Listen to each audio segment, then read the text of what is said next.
কাৰ্বি আংলঙৰ বিৰোধী দল আৰু সংগঠনে মুখ্য কাৰ্যবাহী তুলিৰাম ৰংহাঙৰ বিৰুদ্ধে মুকলি কৰিলে অভিযোগনামা। Congress, APHLC, hills peoples party আদি সংগঠনে তুলিৰাম ৰংহাঙৰ দুৰ্নীতিৰ বিৰুদ্ধে মুকলি কৰে অভিযোগনামা। ৰাজহুৱা ধনৰ অপচয়, অৰ্থনৈতিক বিশৃংখলতা আদিৰ হিচাপো দিয়ে বিৰোধীয়ে। তুলিৰাম ৰংহাঙৰ পৰিয়ালৰ দুৰ্নীতিৰ বিৰুদ্ধে সৰব APHLCৰ নেতা জন ইংটি কাঠাৰ। তুলিৰাম ৰংহাঙে নিৰ্মাণ কৰা বিলাসী অট্টালিকাক লৈও সৰব হয় কাঠাৰ।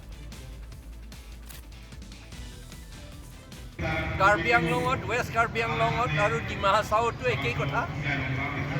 তুলিৰাম ৰংহাং আৰু তেওঁৰ বন্ধুসকলে বা তেওঁৰ ফেমিলিসকলে কৰাপশ্যন যে একেবাৰে non stop corruption glaringly without shame কৰি আছে। লাজ নকৰাকৈ, মানুহসকলক মৰম নকৰাকৈ, এটা সৰু কথাও মৰম নকৰাকৈ তেওঁলোকে কৰাপশ্যন কৰি আছে। বাৰী, মাটি, প্লান্টেশ্যন আৰু নিজৰ ঘৰ 200 crores টকা লৈ পেলাই এতিয়া ঘৰ বনাই আছে।